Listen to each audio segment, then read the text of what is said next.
let's get going. Small station, bang for the buck. So my goal here is to give you some thoughts and prayers on how to make your station a little bit more effective.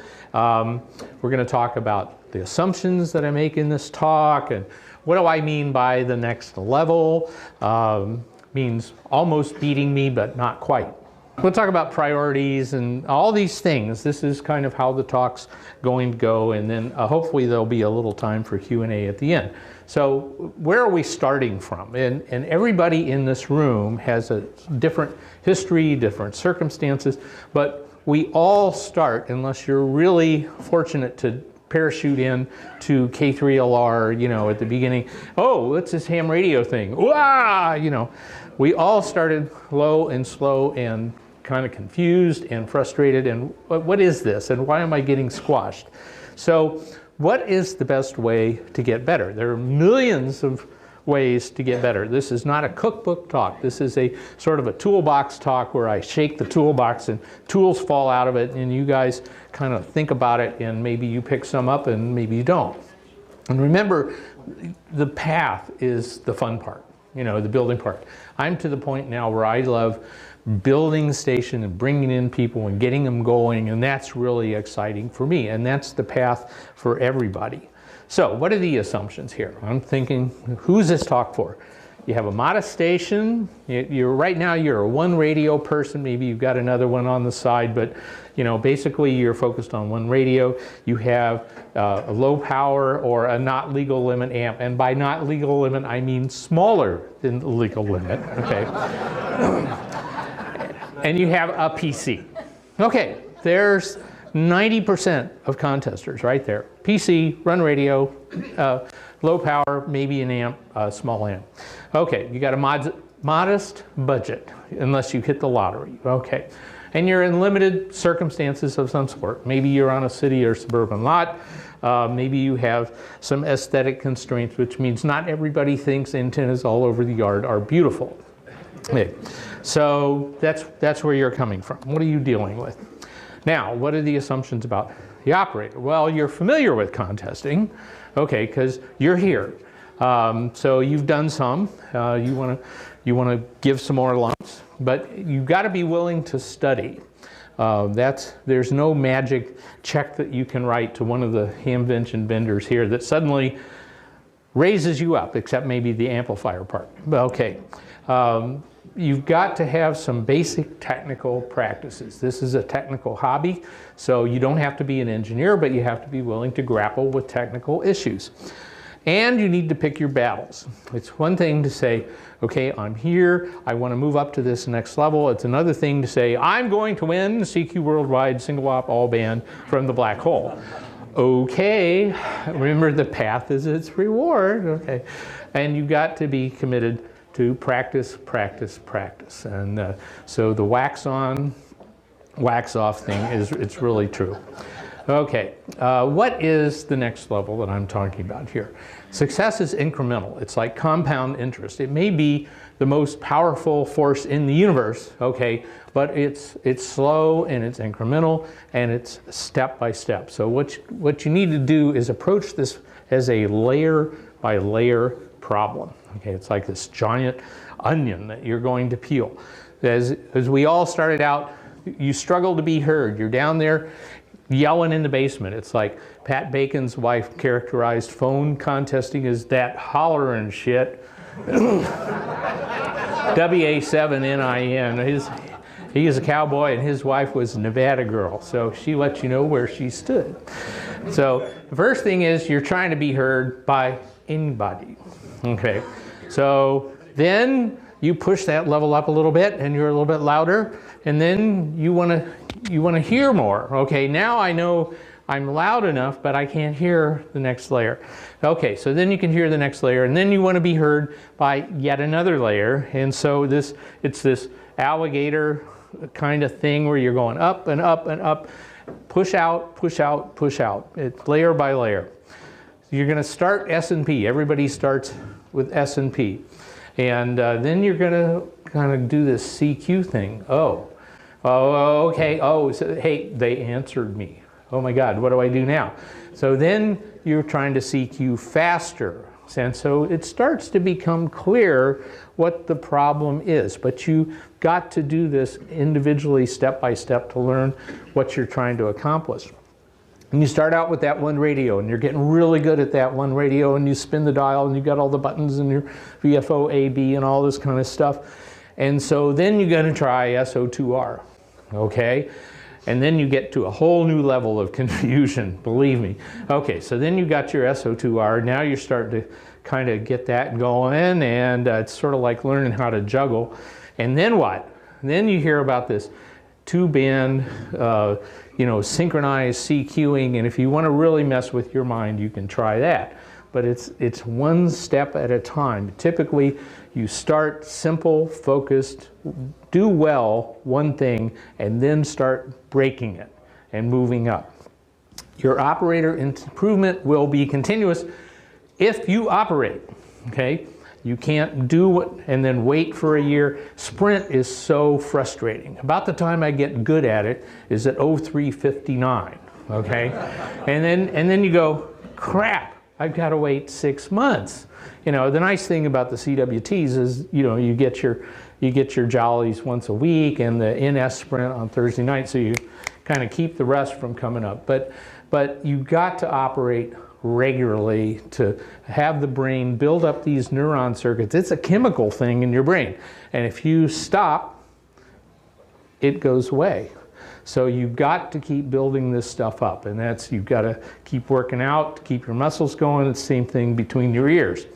And so your study, analyzing, and planning is you're looking at what you're doing, sort of intellectualizing it a little bit, and say, where was I good? Where was I not good? What did I learn? What do I need to not do next time? And now we pick the low-hanging fruit. So there's always some low-hanging fruit that you can grab. If you look at it and you say, oh, I need to do this, and this is easy, and all I have to do is reconnect this, that's low-hanging fruit. Or if I just have a better set of phonetics, that's low-hanging fruit. And there's always something that's easy. And you have to be willing to put up with the cycle of life, okay? And this happens to everyone. You observe, you judge, and you act, and then you repent. Okay. So observe, judge, act, repent, and it's like 2 steps forward, 1.9 steps back, 2 steps forward, 1.9 steps back, and that's how we go. Okay, so what are your priorities? These are the priorities. First and foremost is the operator. It's this. This is the most important piece of equipment in your station right here. Then we worry about technique. And then we worry about antennas, and then we worry about radios, and then finally gadgets, okay? Typically when you start out, you think in opposite terms. And you think, there must be some gadget. There's some guy in a booth over at Xenia that has something that if I just buy this thing and I put it in my station, suddenly I'm gonna win, okay? Usually it goes the other way. You buy this gadget and you put it in your station and it made things worse. Okay, so because you weren't thinking about the operator. What does the operator need? What do I need to do to focus? So we're gonna flip that. Operator, technique, exercise by the operator, then the antennas around your station, then the radios. Radios are great these days. And then gadgets. I mean, Ray and all the other guys don't want me to put the radios fourth. They want me to put the radios first, right?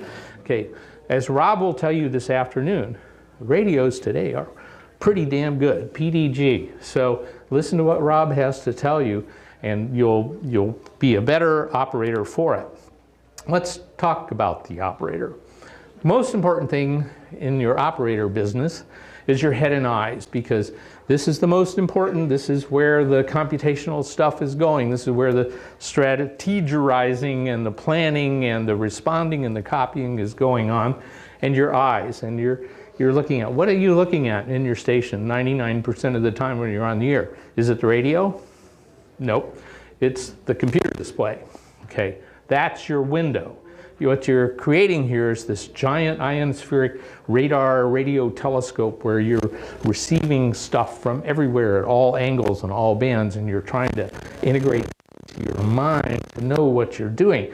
So where do you get that information? Your head and eyes. So you want to make sure your head is even and you're not hurting yourself, and your eyes can look at one thing and grasp pretty much all that you need to know.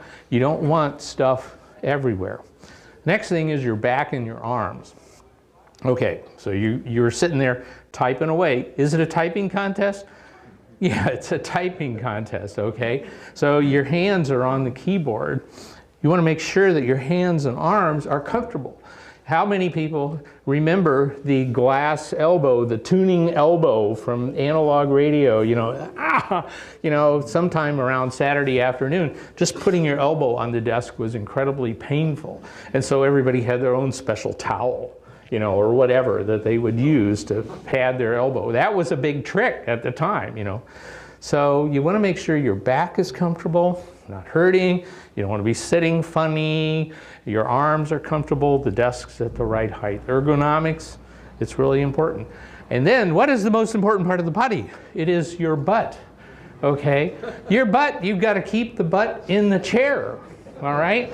If your butt hurts, it's like, ain't nobody happy, okay? And I can't tell you how many stations I've walked into over my checkered career, and you look and they've got thousands of dollars of this and that and fancy stuff, and a $5 secretary chair that they found at a garage sale someplace. And it's wobbly, and it's got no back support and everything. When you're doing a 48-hour contest, you're in that chair more than a week of work. More than a week of work, okay? Now, would you accept working in those conditions if you had poor economics and a crappy chair? No, you'd have a fit, okay? So why do it at home? We spend thousands of dollars on radio equipment. Spend some bucks on a chair, for crying out loud, okay? That makes you comfy, keeps your back happy, allows you to put your head and your eyes at the right level. So they're not expensive, okay? You can spend $200 or $300 on a chair. I've got a gaming chair at my station. I've got a multi-op station, and the guys wanted better chairs. Okay, so we chipped in and we bought some big fancy $400 gaming chair, and it's really pretty nice. And then I didn't like it that much. It's all a very personal thing. So we went out and we bought a regular mesh type chair. It was a HON chair. And you can also buy Aeron chairs and stuff like that, and they're out there. And I like that one a little bit better, but they're both so comfortable. They're so much better than the cheap ones that I had before. Spend that money on your butt, and you can keep it in the chair. Fitness, it's important to be somewhat fit. Okay, we don't all have to run marathons, but the more fit you are, the more stamina you will have, the more clear you will think, the better your body will process what it has to do. So try to think about fitness, get a little exercise from time to time. Don't have to lift weights. You're not trying to bust the pile up with your hands, okay? Although you want to sometimes. But fitness is important for the operator to be able to engage and stay engaged. Diet and rest cycles. We have the food pellets at my contest station. Kyle's over there laughing. M&M peanuts is our drug of choice. I was thinking about having a node red thing that when you got a multiplier, an M&M peanut would roll down the track. So that would be fun. But eat a little bit. Don't eat that big pasta dinner, right in the middle of the contest, and then you fall asleep. Okay, and your rest cycles. Rest cycles, it's important. That 90-minute thing that you hear about a sleep cycle being about 90 minutes, it's true. Okay, find out what that time is for you and respect it. Because if you wake up down here, it takes minutes before your brain is really back in order. So if you're going to take a nap that suits your body. And you think about all these things. The idea is that when your butt is in the chair, you're engaged, you're thinking, you're focused, and you're operating to the maximum of your ability. And you can do that with diet, proper rest, being fit and having a comfy thing to set your butt upon that helps you stay alert and engaged. If you're not alert and engaged, you're losing. Okay, you're not operating properly, your accuracy is going to be down. I had a contest one time where I was on 80 meters and I was sleepy. I had worked too much on Friday trying to get the station ready to go. I was just draggy and my accuracy just went in the toilet. I'm not even sure what I was copying. I don't remember anything during that period. I put calls on the sheet. Somehow there were enough neurons firing in there to do something. But I looked at the accuracy and I went, oh boy, it would be better for me to not be on the air at all. You know, I would have been much better to take some rest and then be alert and engaged when I got back on the air. So let's talk about mental acuity. Mental acuity is all important. You're trying to process all these different things, you know, and I'm trying to get you up to that next level. Keep your mind engaged so that you're focused on the contest, what's coming in on your ears or your screen, so that you're putting it in the log effectively and quickly. You can make that fun, or you can make that a huge slog, okay?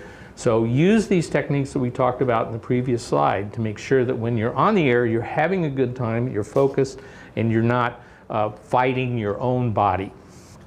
You want to maintain concentration, remove distractions. No TV in the shack, no watching football on Sunday afternoon. You've got to maintain your concentration on the contest. It's too easy to get distracted. Take the phone away, okay? No doing email or messaging, all that. There are some mutants, okay? I've seen the KL9A and N0AX, and they're sitting there running, you know, 500 an hour, and they're texting each other. How's things? Oh, slow, you know. It's okay. When are you going? I don't know, you know. And Trey Garlow running, you know, 200, 300 an hour with his feet up reading a magazine. Boop, boop, boop, boop. You'll get there eventually, but you know, remove all that stuff. Okay, accuracy is really low-hanging fruit. People have no idea that it has nothing to do with the equipment. What it is copying accurately, and if you're not sure, making sure that you do get the call right and the information right, and that you're not relying on somebody else's information to put that in there. Remember, most contests, when you bust a QSO, not only do you lose the QSO and possibly the multiplier, but you also have a penalty. A penalty. So it's like 3 QSO penalty, 2 QSO penalty, and you look at your accuracy rate. Okay, well, here's so X%, and then you look at your score reduction. Oh my God. So focus on accuracy while you're doing this, and you will get an automatic bonus. That gets you right up there to that next level very quickly, very easily by being an accurate operator. Another thing in your station, make it easy to do the right thing. How many of us have operated and we're going, well, this band sucks. And then you finally realize that the amp was on the wrong band or the antenna was on the wrong band or something. Come on, honest, okay, honesty. Yeah, and you're going, huh. And then you go click and all of a sudden, whoo, you know, here comes the band. So make things logical and well labeled, so at 3 in the morning on Saturday morning when you're already seeing the pink elephants, okay, make it easy to pick the right stuff. Don't put stuff for the right radio over here and the left radio over here, and your boxes are everywhere and you have to think. If you have to think and you go, well, to change bands I have to do this and this and this and this and this. Okay, make it as easy as possible to do it quickly and correctly, and have some feedback if you don't, okay? So you don't operate for an hour with the amplifier on the wrong bands. Not only does it ruin your amplifier, but it cuts your score. So labeling, spend an hour or two with the little label gun things to put this stuff on your gear. So it's really easy and you don't have to think too much, because it's Saturday morning at dark 30, you're not thinking clearly. All right, know your station, okay? know where the menu settings are. Know what all the knobs do. You paid for them, okay, so know what this stuff does. Figure out what the ins and outs of the various adjustments are. Do you have the amplifier, the little colored labels that we all use, do you have them set properly? Is that good? Just make sure that you know what the SWR, the antennas are, and check them to make sure that they're actually working properly before you start the contest. Stuff like that. Know your equipment, know the layout. Don't be changing it. I know there's this incredible energy on Friday afternoon. You say, well, I'll just rewire the station. No, that's the point where you go out and you take a 5-mile walk, okay? Do not rewire the station on Friday. I'll just rebuild the amplifier, No. Okay, so know your station, study the propagation. What is happening now? Listen to the bands a couple days before the contest and get a feel for when are they really opening up? I know when the propagation prediction said it would open up on X band. When really did it open? And then you hope old Saul doesn't sock us with something like a CME on Friday afternoon. But study the propagation at your location, and maybe also if you've got targeted areas, look to see what they're going to be hearing as well. Learn your software. How many times have we been on contest and we're listening and the guy's rocketing along and you call him and all of a sudden he goes, oh, wait a minute, computer problem here, wait, I don't know what I did, no, and everybody tunes away. It'll be several minutes before he comes back. Learn the various things of your software so you don't have to be looking them up. Now there's a lot of different controls. If you find yourself forgetting the secondary ones, make a cheat sheet for yourself and put it on the desk someplace, Alt something, control this, control that, so you can reach over there and see it real quickly. It's really important to copy and recognize calls. I have this thing going with K1IR on phone contests that I hear him, all I go is, and he goes, N0AX. So we have this thing, okay. Just recognize call signs and learn, oh yeah, that guy sounds like this, and I'm gonna listen to this station, and I kind of know that station. Copy the station, learn who's active, so that if you have a big pile of people, or if you're trying to dig through a pile up, you get there quicker. Every little 3, 4, 5%, over time, compound interest, it really makes a big improvement in your score. Study your old logs, even if it's painful.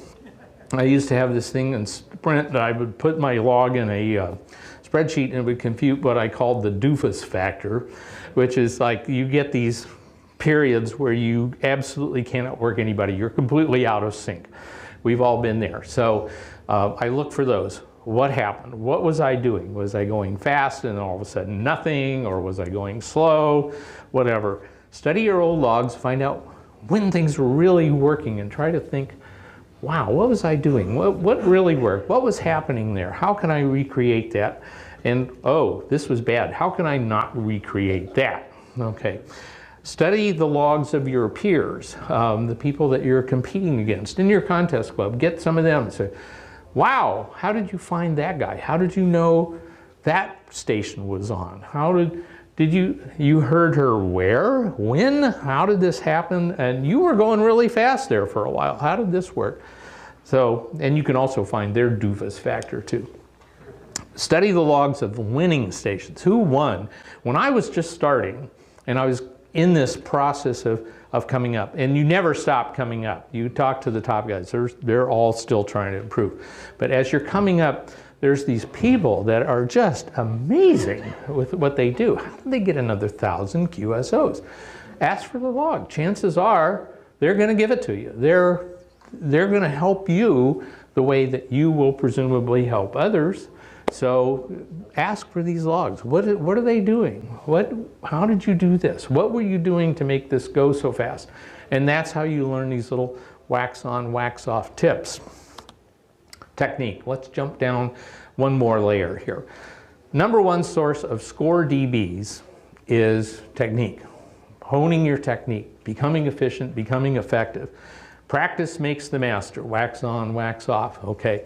I asked Jeff Steinman, N5TJ, at one point, and he was just winning everything, setting one record after another. It's amazing we went to the same high school, but had no idea we even existed because we were 4 years apart. And I said, Jeff, what's the secret? And he said, there is no secret. He said, it's just reps. It's just getting in there and continually improving. Every time you get onto a contest, you do a little better, a little smoother, a little finer, a little more stamina, and it just gets better and better and better. And if you go at it with that attitude, then you're going to continually improve your technique. So listen to these operators. What are they doing that's so good? You start working with multi-op teams. Listen to the best ones. When you're not on the air, just put on a set of phones and listen to the best ones go at it. How do they do it? And you can start a multi-op team and then invite them. You know, have them come over and then watch them. Make them nervous. What are you doing? Okay. Ask them questions. It's really interesting to just watch them. It's like if you watch a long distance runner, you know, if you run, you're running along and here comes this guy, you know, and it just cruises right by. What's going on? Well, that runner is not throwing their arms around and lifting up their legs and stuff. They're doing the absolute minimum it takes to get their foot off the ground and move it to the next spot. The next one, they're conserving their energy. They're totally focused. They're just booking, okay? While you're thrashing around, you know, all this kind of stuff. Listen to the masters and listen to how they run. And just so effective, so efficient. That's a cue. Try to emulate that. You can trade recordings, you can listen live, just listen.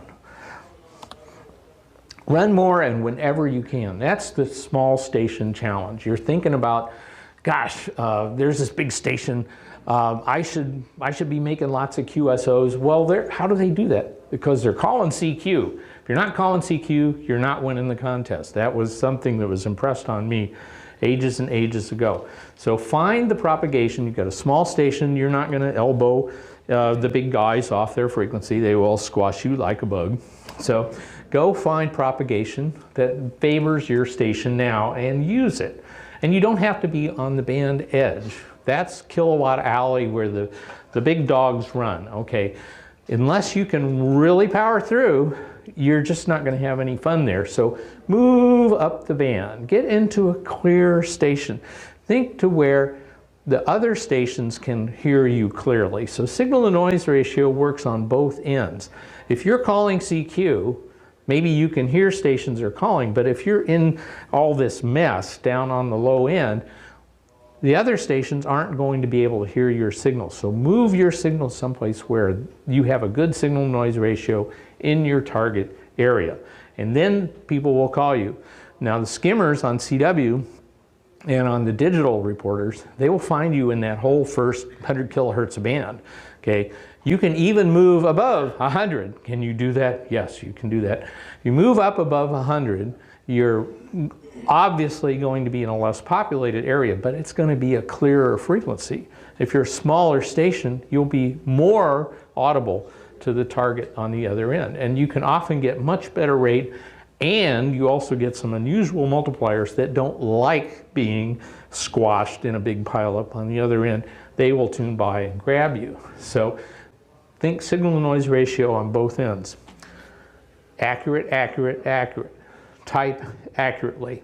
Learn how to just type, just sit there with your eyes closed and just type that stuff in. Send accurately. Speak and copy accurately. Learn how to move your mouth and make your automated messages clear and direct. It's almost like you're making an advertisement for your station. That's exactly what you're doing.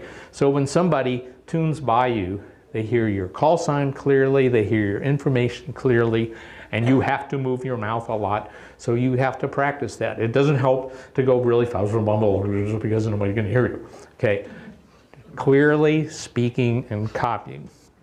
Breathing is so important, particularly in something like sweepstakes. I remember my first on-the-air newscast when I got into broadcasting. It was 2 o'clock in the morning on a party weekend, and I'm sure there were 8 drunks listening, and that was about it. But I got so nervous, and I forgot to breathe. My voice got higher and higher and higher, and I almost passed out at the end of a 5-minute newscast. Okay, just breathe, okay? When you call CQ sweepstakes, N0AX, stop, and you go, while you're listening, inhale. And then when you give the exchange, give it in one breath and then stop. And then inhale again. And you establish a rhythm, it calms you. When you're breathing, you're calmer. It's a body thing, okay? But learn how to breathe, learn how to be calm and set up a rhythm. It makes the pilot respond to you better because they know you're going to do the same thing every time, and it makes you more accurate and it makes you more competent. And that second radio. If you've got the second radio, learn how to make that play a little bit. Don't try to go full SO2R right off the bat. Just get that second radio in there, simple antenna, and start working it in when you can. When you're going slowly on the run radio and you're tuning around over here and you find somebody and you got a little gap, jump over there and work them and then come back. Oh, cool. Okay, and then do that, and you'll find yourself getting better and smoother, and you can automate the process, and you'll stumble. Okay, we all hear people stumbling. You will stumble. I stumbled. But that will add a lot to your score slowly and incrementally and a few percent at a time. Accuracy, I keep coming back to this. Go for world-class accuracy. Try to go for that golden log. That would really be cool to get listed in the golden logs things. You know, 200-300 QSOs or up, and you didn't make a single mistake. That's so cool. Your score reduction is 0. You just made 5%, 6% at least on your score just by being accurate. Study your LCR and UBN report. My personal Waterloo is really fast, H and 5. Sorry, that's just where it's at, and I have to work at that. I know that I have to work at that, so I pay more attention to it. When I was just starting out in CW, D, U, G, and W. 2 of one thing and 1 of the other. That was my nemesis. And it got to the point where I would simply write D, U, G, W when I was copying and then figure it out later, which didn't work in code groups, but whatever. What do you consistently miss? Work on that. What do others consistently miss from you? Are you not speaking clearly? Are you not using a good phonetic? What? Fix it. The LCR, as painful as it is a good thing to learn from. And learn to pull out full calls. When you don't pull out a full call, you go, who's the WB2?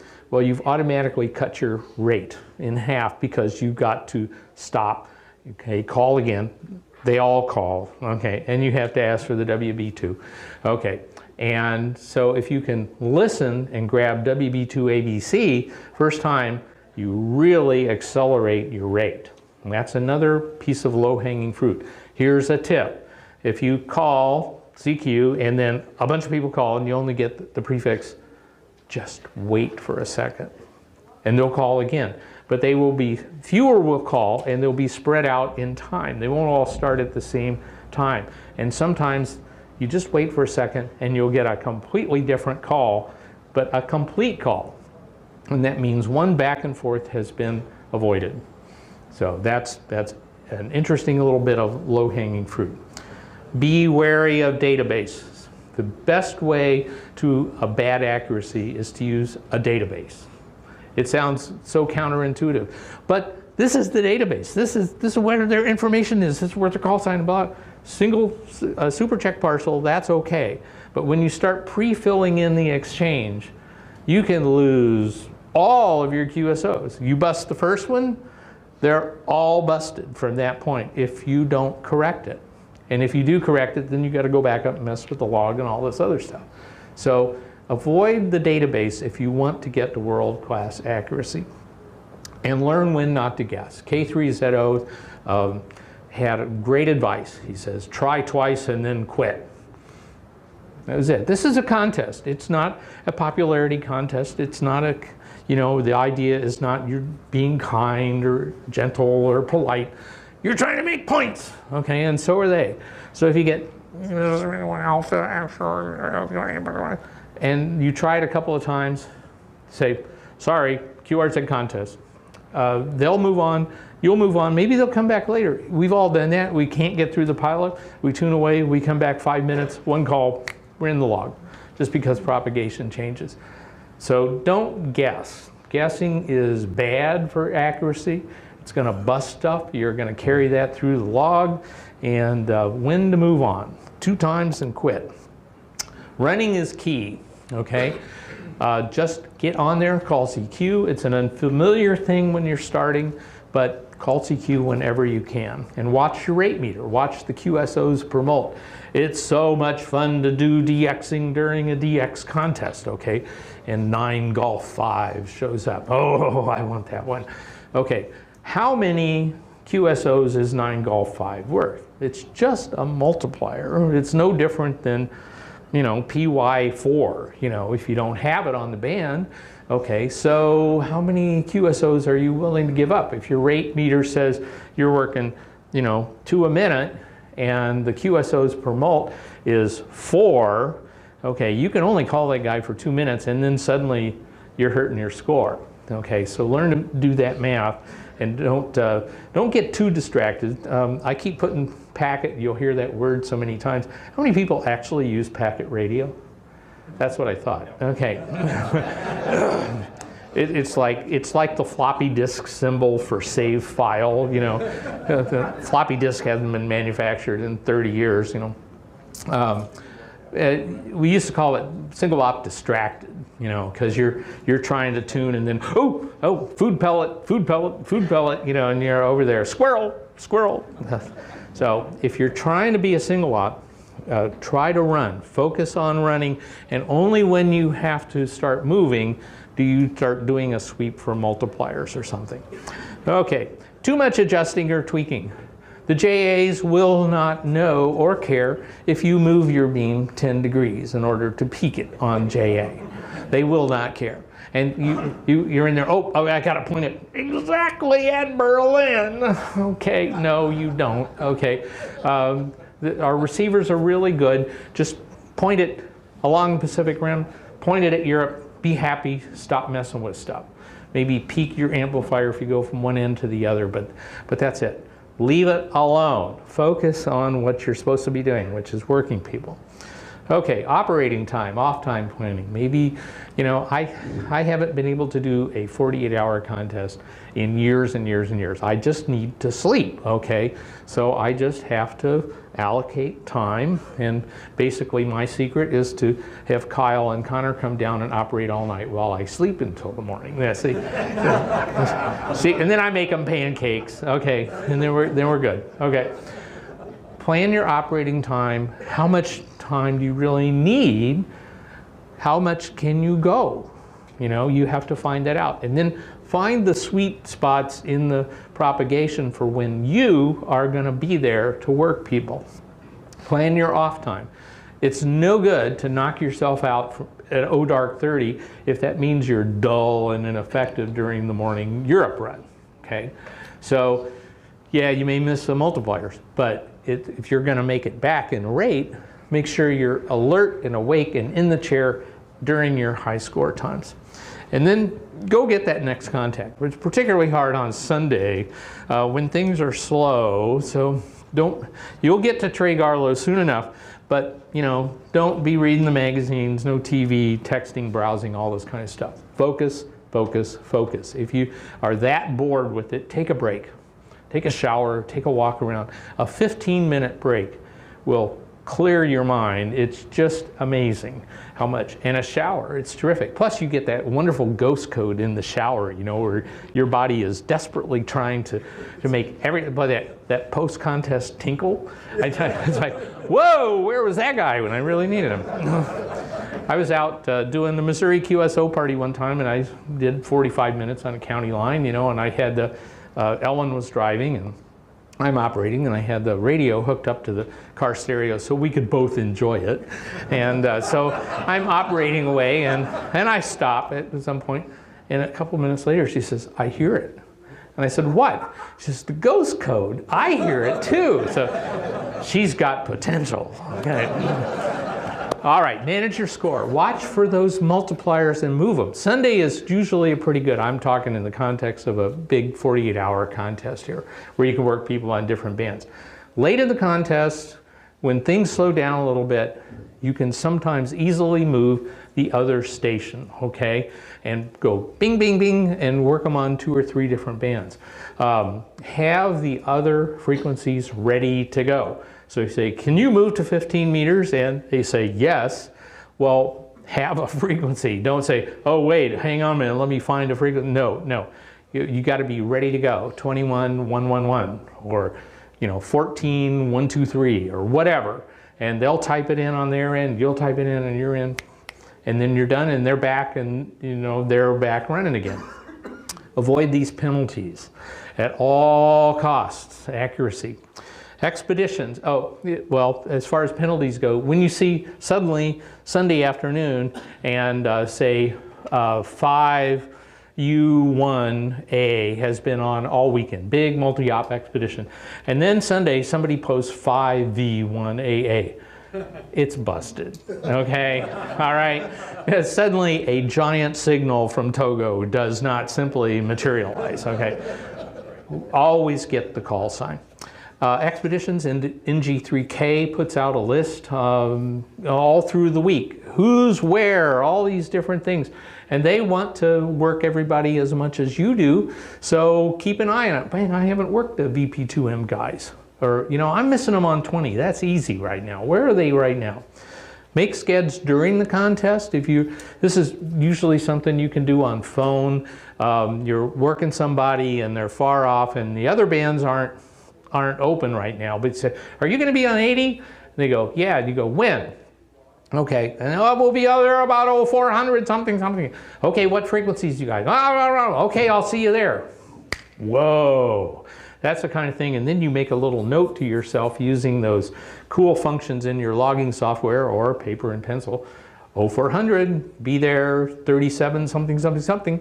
And wow, that went in. How did you work that? Well, I don't know, QSO, a little sked, But know the propagation, so you can make a sked when you might actually be able to work them. Okay, sometimes it's good to just kind of kick back. When you're about to change bands or something like that, go, how am I doing? Am I ahead? Am I behind? What's happening here? Just kind of get your head back in the game and see where you're at. And don't be afraid to review and adjust your plan. Propagation is funny. Maybe you're doing better than you thought. Maybe you found a nice hole in the bands and 20's doing much better for you this year. Don't be afraid to change. On that second radio and the antenna, you got to keep it simple, okay? Especially to start with. And you don't want to have these giant, incredibly complicated setups when you're just starting. Keep it simple. One radio, one little antenna outside. You just keep starting. And you can put up a temporary antenna. And you know what temporary means, don't you? Until I die. Okay. Okay. So put something out in the backyard. Just get used to it. It's just like every so often I'm going to pick up another station, and then you get better at it and better at it and better at it. And it's really low-hanging fruit. And pretty soon you're interleaving QSOs and you're just hot shit, okay? And you got to integrate it into your station so the logging software can jump back and forth between the radios. N1MM has its little control arrows and other things like that. Worry about automating that after you get a handle on doing it manually, so you know how to set up the automation. If you start out with a whole lot of automation, you can really tie yourself in knots. Target your low rate periods for when to use the second radio. Like Friday night, small station, middle of the United States, 40 meters, you can hear everybody in the East Coast just slamming, okay? Well, that's a good time to use the second radio to tune around on another band. While you're picking them off here, you can also tune around. Maybe 20's still open that way, or maybe 80's starting to open that way. Use that second radio. Just pick them off. And so instead of frustration grinding through the band, you're actually engaged, and it's exciting, and hours pass. It's fun. But don't knock out your primary radio. You want to make sure you have filters on so that when you transmit over here, you don't kill your radio and vice versa.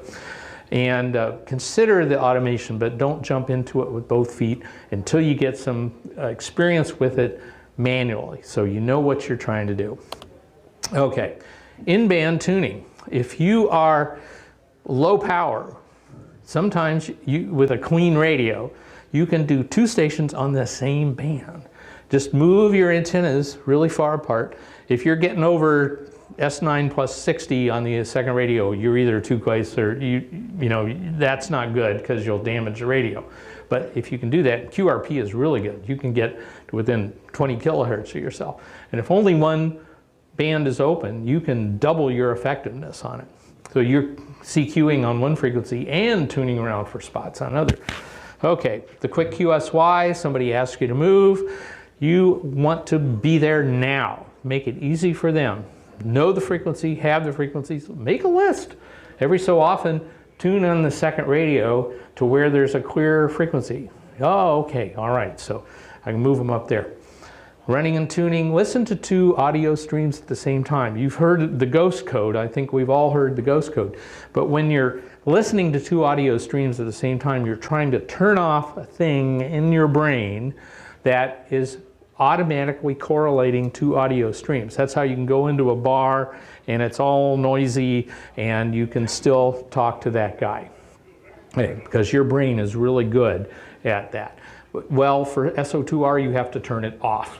Okay, and it's there all the time. And this is a chemical process, okay, where the neurons fire and don't fire. Okay, so it takes a little while for you to get that practice of having your brain listen to 2 independent audio sources. Sort of like trying to watch TV and listen to your spouse, okay? The different things. But in practice, shifting your focus back and forth between the 2 streams. And a really good way to practice, I was joking about the spouse and the TV, but if you're tuning around with your radio, put the ball game on the other ear. Just practice having your brain go, what are you doing? What? You're doing what? I spent my whole life building up this amazing correlation function and you're trying to break it? Yeah. So it's really an interesting thing. And once you turn it off, you get this weird enhanced audio thing because your brain is still processing these 2 separate streams. And then slowly it kind of comes back together. It's sort of like crossing your eyes and then having it come back together like those stereo things.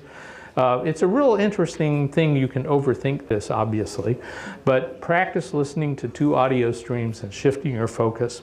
It's great for spot chasing when you've got a slow pileup. Tune around, find those. The idea is to get more stations in the log than you would have had doing one radio. That's all it's about. CQ, get away from the big guns. Get.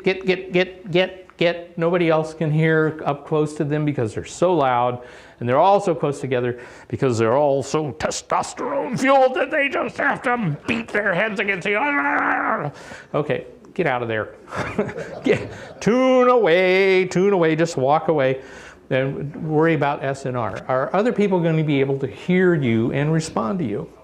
Respond consistently, efficiently. If you call in CQ, be ready when somebody answers. It's like, oh my God, somebody called me back. No, don't fool around with them.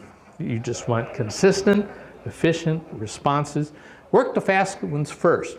When you get a pileup, in case 7SS calls in at 800 words a minute and it just sounds like barcode, just work Danny and he's done, whereas the WB9XYZ is still making his first call.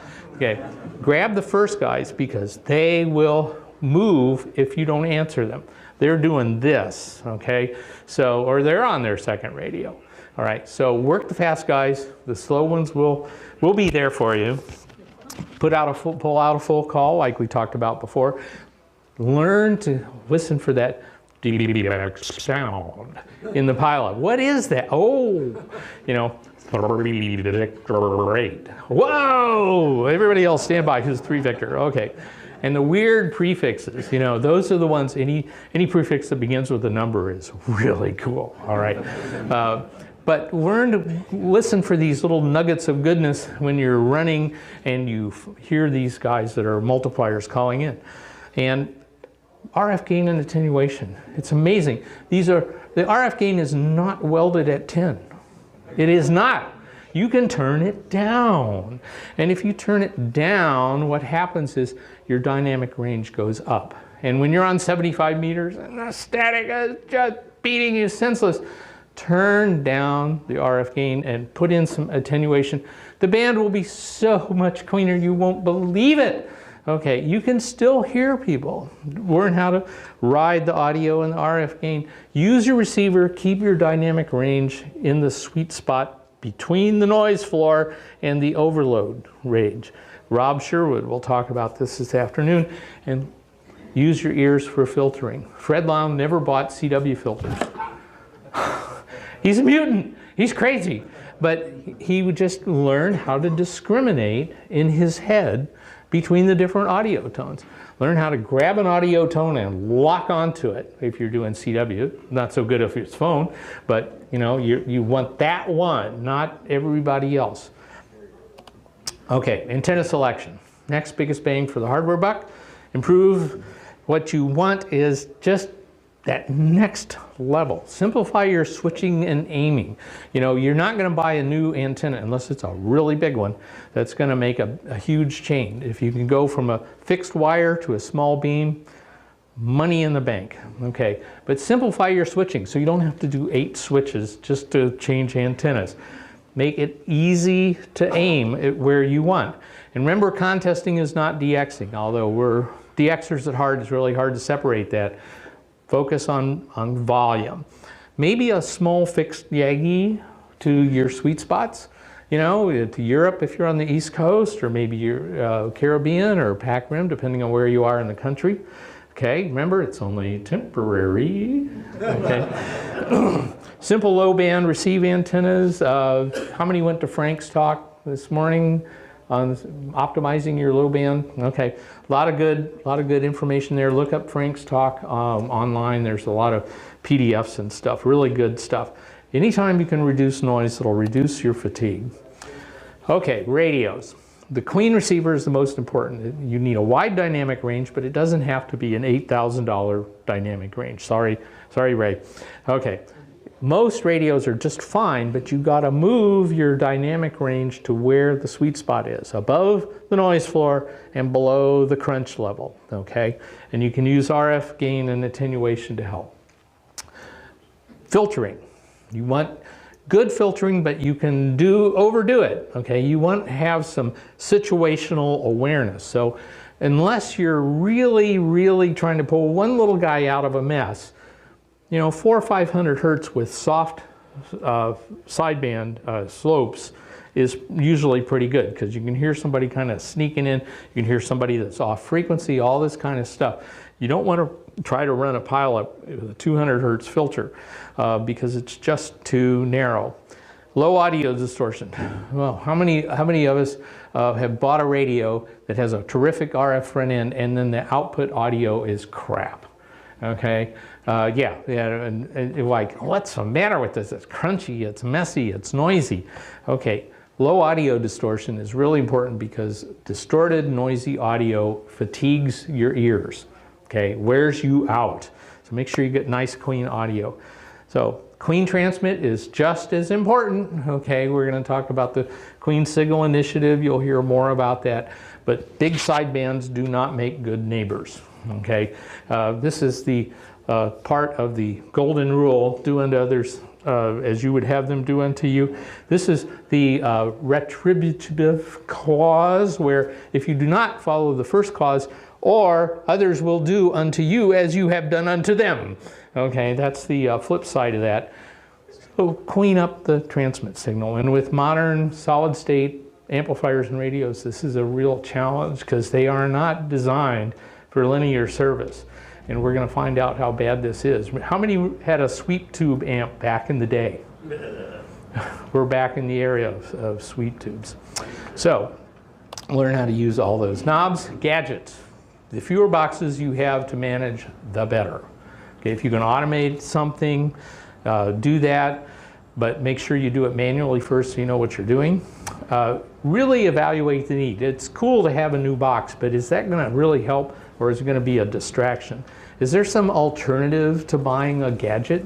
Maybe you can rewire something, make it more clear. Is the extra complexity worth it? Maybe, but you got to deal with it. That occupies some of this. Take some of your 25 glucose-driven watts. Is it worth spending the energy on that? And then you got to integrate it into the station. Don't just plug it in and leave it over here at the side someplace. You got to make it part of your dashboard, your operating dashboard. And then you got to learn how to use it. There's too many people that want to fiddle around with a processor or a filter or something, and can't make effective use of it. So it's actually hurting at that point. Your software. Turn off all the stuff that distracts you so that when you fat finger something, you don't all of a sudden wind up in a different contest. Upgrade your software and test it before Friday. Okay, Friday is why authors of software turn off their phones on Friday. Okay, I think I'll try this new software. Nope. Okay. If you got to absolutely upgrade to a new version, go ahead, but try to turn it off. Also turn off automatic updates on Windows. Don't ask me how I know this.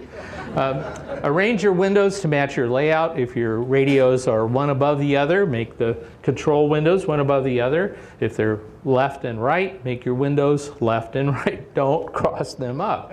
Okay, make it easy for your eyes and your brain and everything to work together, especially at dark 30. Learn how to edit a previous QSO while not suspending a run. How many times have we heard this? I see. I busted your QSO before. Just a minute here. I gotta edit it. You know, it's like, okay. And everybody in the pileup is tuning away. Okay. So learn how to work the next guy. Hold it in memory while you're jumping up there, fixing that damn letter, and then getting back down, and poof, nobody knows. Switch focus between your radios. Learn how to do that with your brain and your software in concert. Boop, boop, boop, boop. Make it easy. And put the monitor where you can see it. Not up here, not over here, not over here. You can always tell the guy with the monitor off to the side. He comes into work on Monday morning. Hi, Bob. How you doing? Okay. And you got resources. Other contesters in your contest club. Solid gold for the most part. Okay. Talk about it. Give a talk. Ask for information. Look on the 3830scores.com soapbox. Great stories, particularly from the big stations. SO2R tutorials, photos, videos abound on the net. YouTube and various blogs. The Tower Talk amps, top band reflectors that you can get at through contesting.com are solid gold. And don't forget to search their archives. There's a lot of good stuff in there.